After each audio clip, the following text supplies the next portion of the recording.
What is going on, everybody? ZyoniK here, and in today's video we are diving into the Ultra League with Greninja. This Pokemon has been so much fun to use. It just had its community day, and it has honestly been a blast. It's very refreshing. It's not extremely meta dominant top tier like a Medicham.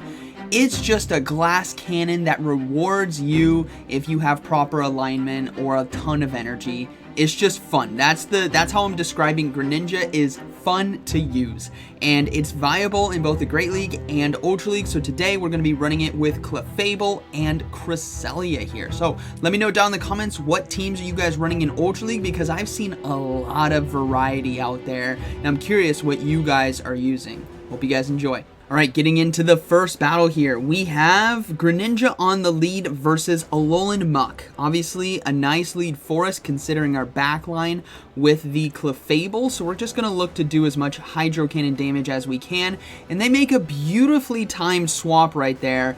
That was just a guess by them, but they do catch the Hydro Cannon, so I'm going to go ahead and load back up with energy and then look to swap back out to catch their charge move on my Cresselia. So if they can catch mine, I can catch theirs, and we do catch the Acid Spray, which is perfect. Now, Cresselia in this matchup can do pretty well because of the Grass Knot. It is a legacy move right there, and honestly worth it in my opinion. Has great coverage against a lot of the common water-type Pokemon that we see in the meta, like Swampert, Greninja now, Poliwrath, Walrein. Does very, very well against those Pokemon. Now, we need to have switch alignment right here, so my hope is that they actually decide to no-shield this and then come in with Alolan Muck. That would be ideal for me, and they do. So the Tentacruel is down. That is now two Pokemon that hard counter Clefable, right? Alolan Muck and Tentacruel. So odds are that their third Pokemon is not another hard counter, so we need to play to that. It's very important as you guys are playing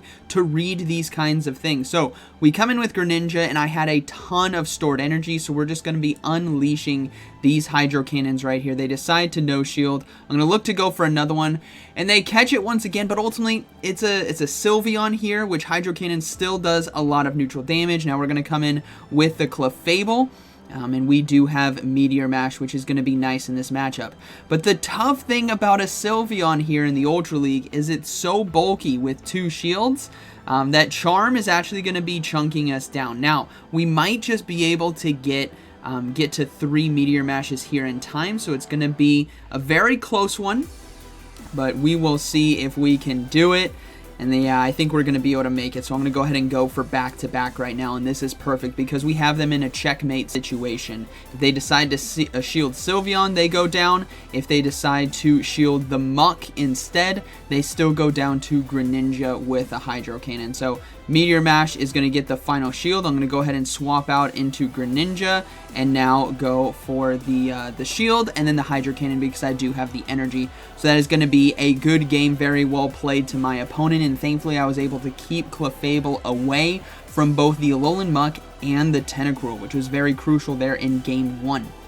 Now, something that I've noticed, and I really want to try Greninja on a lot of different teams, is Greninja also acts as a really nice safe swap in this meta because of just the raw damage from Hydro Cannon, the ability to get to it very, very quickly. A lot of the typical counters to a Greninja that you will see will be Charmers, so like a Sylveon or Fairy-type Pokemon.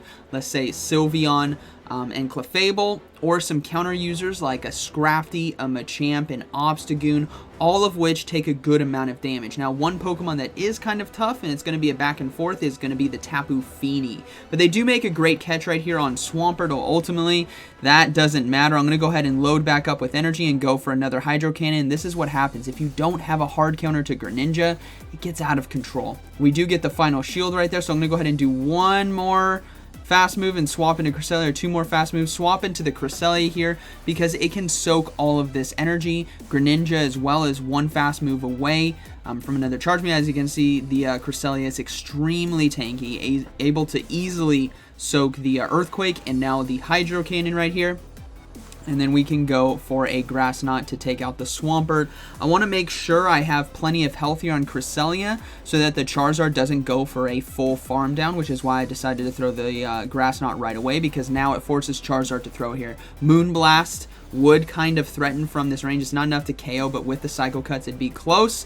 And now we can get to the next Hydro Cannon in time. And this is what's so beautiful about the Greninja, is just the sweeping potential. Final Pokemon is a Trevenant, and that is going to be a good game. Greninja, against this whole team, does incredibly well. Charizard, Trevenant, and Swampert, and look at that. 50% HP like it's nothing. We can easily shield here, and thanks to our Dark typing as well, we resist those Shadow Claws, and this is Ultra League, so we have a lot more bulk, which makes the Greninja way more viable against those harder hitting fast moves like Counter, for example. Charm is still very, very tough. It's still chunks, but Counter is something like against an Obstagoon that is somewhat decent in the Ultra League.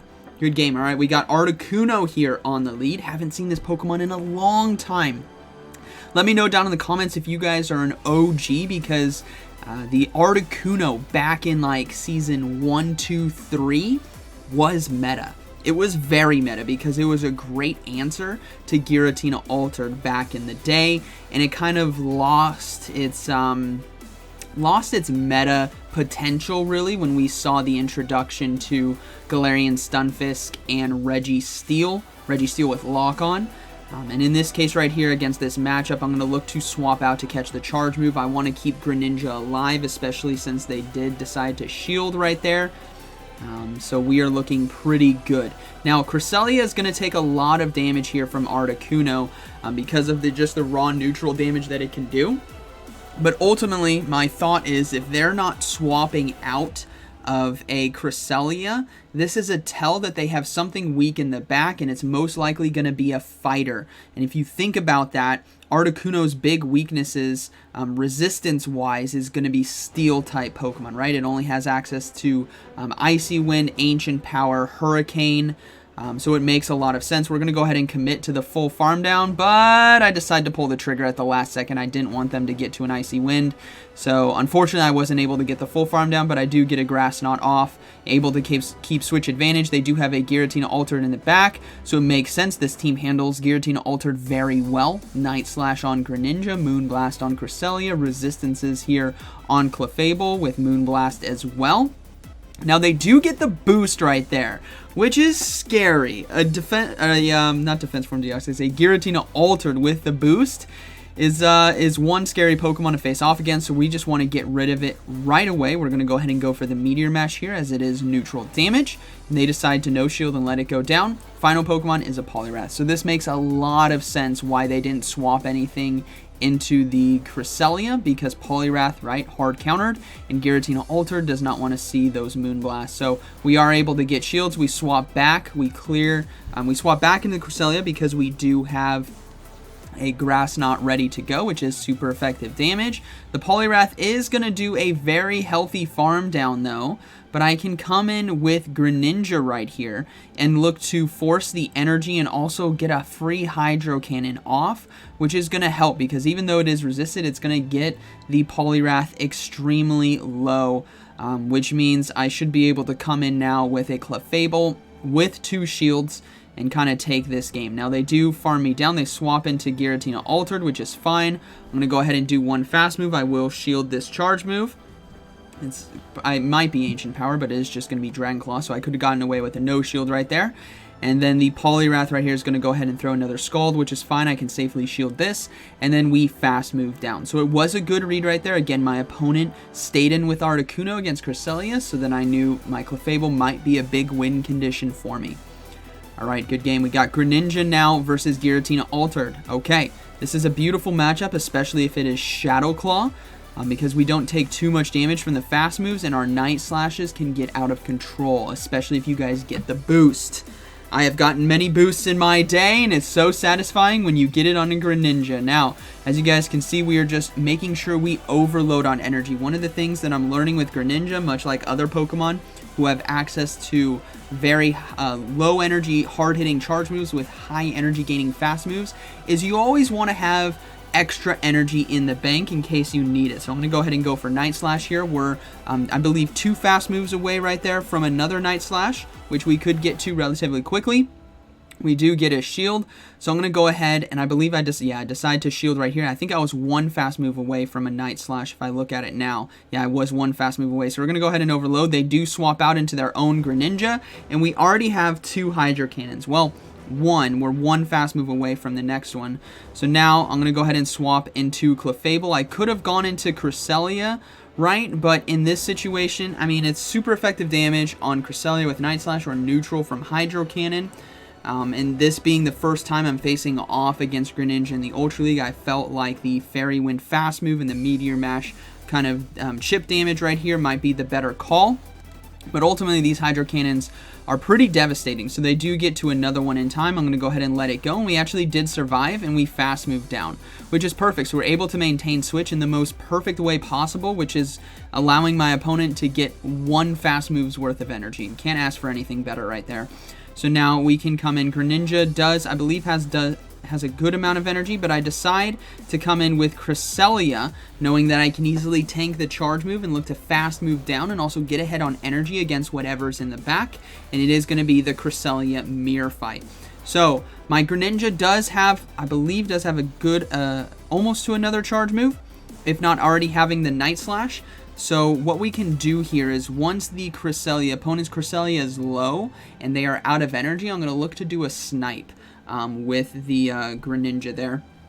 As Moonblast doesn't do too much damage, you always got to pray that you don't get the attack debuff, because that is so devastating in the Ultra League matchup of Cresselia versus Cresselia. That Moonblast attack debuff is like a nail in the coffin. It is all over if you get it, and you have to get a debuff back at them on your next Moonblast. Otherwise, there's no hope. So we're just going to go ahead and keep going for Moonblast right here. I got to be cognizant that their Giratina Altered Switch Clock is coming back up here soon, as we've done a few charge moves, so they should be having it after this next Moonblast. So we got to be very, very careful. I'm going to go ahead and let this go, as it is just going to be a Grass Knot. I'm going to look to swap out into Greninja and go for Night Slash. I did do one fast move right there. I think that was just on accident, but Night Slash does get the final shield, and they do decide to throw the charge move, which is totally fine because Giratina Altered is out of energy, and now the Cresselia is out of energy, so I can look to go for a Night Slash, and I go for it right away. This is because the timer came up at the top of the match, so we are able to basically win this game because a charge move basically soaks up about 10 seconds of time, and it was at 14 seconds, so I knew I'd be able to win that. So we won based on having 2 Pokemon alive. Good game. Alright, Shadow Charizard. I saw a lot of Charizard leads, and I saw a lot of Charizards paired with a Greninja safe swap, which is exactly what we are seeing right here. So we're just going to go ahead and go for the Hydro Cannon, and then we're going to look to load up on some extra energy. They will decide to throw right away, so they want to get some chip damage on me, which is okay.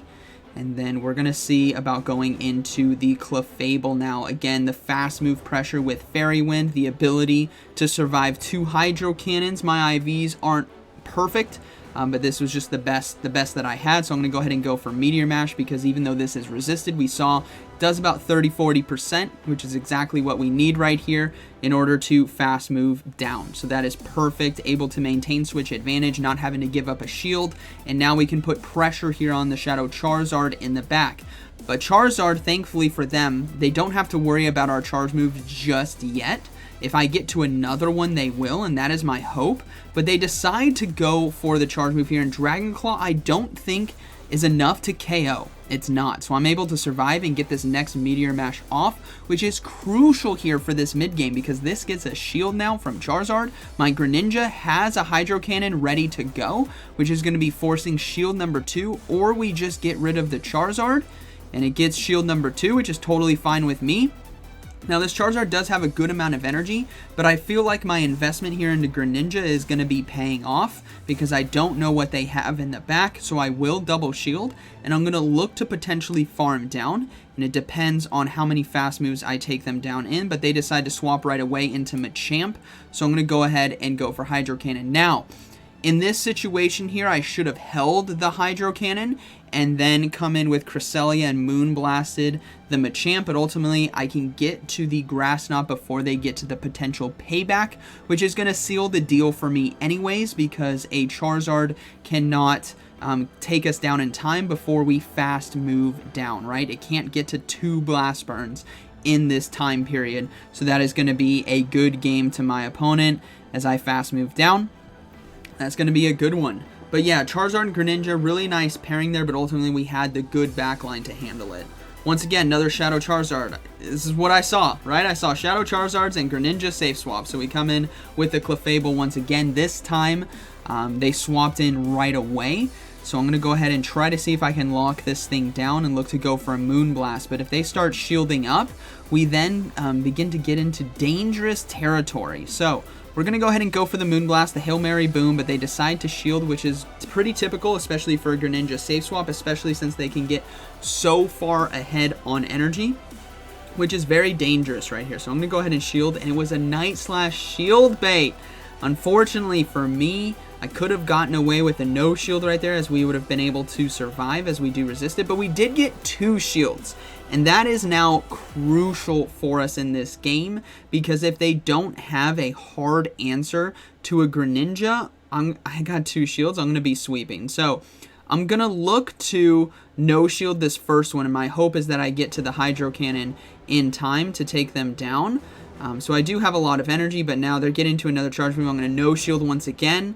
Again, I'm risking that there is nothing in the back that can delete me, so I'm going to go ahead and go for a Hydro Cannon now. I have plenty of energy. Wing Attack is not going to take me down in time before I get to that next Hydro Cannon. Let's see what the next Pokemon is. It's a Poliwrath. All right, we go into the Cresselia right away. So now it's Charizard versus Cresselia, but we do have a 2-0 shield advantage, which changes this matchup completely, even though our charge moves are resisted. And we get the attack drop. That is so devastating for my opponent. We have a 1-0 shield advantage. So we're going to go ahead and go for another Moonblast now. Thankfully, with that attack debuff, Blast Burn does significantly less damage than before. Before it's, well, like 50%, maybe a bit more, maybe like 55. But now it's nowhere near. And we can basically look to try to commit to the farm down. Switch Clock is coming back up. And hopefully this is not a Blast Burn. And if it is, hopefully we can survive. It's just a Dragon Claw. Perfect. We're going to be able to survive. We go ahead and go for Grass Knot here, as this is going to be doing super effective damage. My hope is that I can get to 2. And in order to do that, I'm going to have to catch a charge move. Here we go. Counting on 6. And we swap. 6 is going to be, 6 counters is the Ice Punch, which is why I went for that swap right there, which was perfect because Ice Punch then is resisted, which allows me now to get to the Hydro Cannon, which I had banked, which gets the Poliwrath low enough so that I can come in and Grass Knot. So this game was kind of a back and forth, a big power swing on both sides, but ultimately we were able to overcome, and that is going to be a good game, very well played. Moving into the next battle, we have Greninja versus Pidgeot here on the lead. So, somewhat of a decent lead. We do need to watch out for the potential Brave Bird, obviously. But with this matchup, we're not taking that much damage from fast move pressure here from the Pidgeot. So we can safely just stay in, and look at those Hydro Cannons. We get to it extremely, extremely quickly. So they're going to go ahead and throw a charge move. It is going to be the Brave Bird, which was really surprising. And now they swap into Tapu Fini. So I'm going to go ahead and come in with Clefable. Now, I could have come in with the Cresselia here. Obviously, Grass Knot does super effective damage. But my thought was maybe the Cresselia has a better, if there is a double water in the back, so if there's like a maybe a Swampert or maybe a Poliwrath, I feel like that matchup is going to be better with the Cresselia, or if it's a like a Virizion or something, we can do with our Moonblast. I felt like that coverage would have been more beneficial than winning Switch right here. Just because I have so much energy on Greninja. So let's see what it's going to be. We're going to come in with the Cresselia now, and let's see what we can do. As they're going to go ahead and go for charge moves. If this is the hardest answer as well to a Greninja, it is going to be a good game, but they decide to go for some Surf chip damage. They do swap out into Pidgeot, so I'm going to go ahead and come back in with Greninja. I'm going to go for Night Slash as well, looking to fish for the boost potentially. And we don't KO, but we can farm down. So we have a lot of energy right now. Tapu Fini is likely coming back in. I lose a fast move right there because of battery, which is unfortunate. Definitely going to need that fast move back. But Hydro Cannon still does some good chip damage, and this is what's so impressive about a Greninja versus the Tapu Fini matchup is you only have to watch out for the Moonblast because of our water typing. We resist Surf and Water Gun. Now, I'm still concerned, based on the information that I have right now, that they're weak in the back to a Greninja. So what we're going to look to do is hopefully if we survive this, we might need to swap out into Cresselia, because I need to have some energy in the back. So I will swap out, and it is going to be a Cresselia mirror fight in the back, which is good, because now we come into this matchup basically on an even playing field. As you guys can see, the energy, they came in with one fast move, and we basically evened up the health because I already had a Moonblast ready to go. So this is looking to be a good game, as I'll be able to snipe them with Greninja and Night Slash. Just got to be very careful about the Tapu Fini potentially catching it. But Switch Clock is coming back up soon, so we want to do at least one more Moonblast before we swap out. That way the Night Slash does enough, has the ability to KO, right? Because Cresselia is still extremely tanky, so we got to watch out for that. Switch Clock is back up, so I'm going to go ahead and snipe as quick as I can, and we get it right here. So this is going to be a good game, as the Night Slash will be able to KO, and then we do have Tapu Fini come in, but it is out of energy, so we should be able to Psycho Cut down, and then we get to the Grass Knot here, or set fast move down the Cresselia. So that is going to be a good game, very well played to my opponent. This team put in some work for me. Put in some work. It was a lot of fun to use. Very unique kind of setup here, but Greninja, I can't speak more highly about it. I mean, being honest, like Great League, it's so much fun, but you do run into a lot of Charm and Razor Leaf encounter potentially, especially after Community Day. Teams are shifting to specifically counter it. But in the Ultra League, there's a bit more room. There's really not hard Razor Leaf users. There are those odd Charm users, but overall, Greninja, even against Charm, you should be able to get to 2 Hydro Cannons, which is going to put a lot of pressure, right? So I hope you guys enjoyed today's video, and like always, thank you for watching. I'll see you in the next one.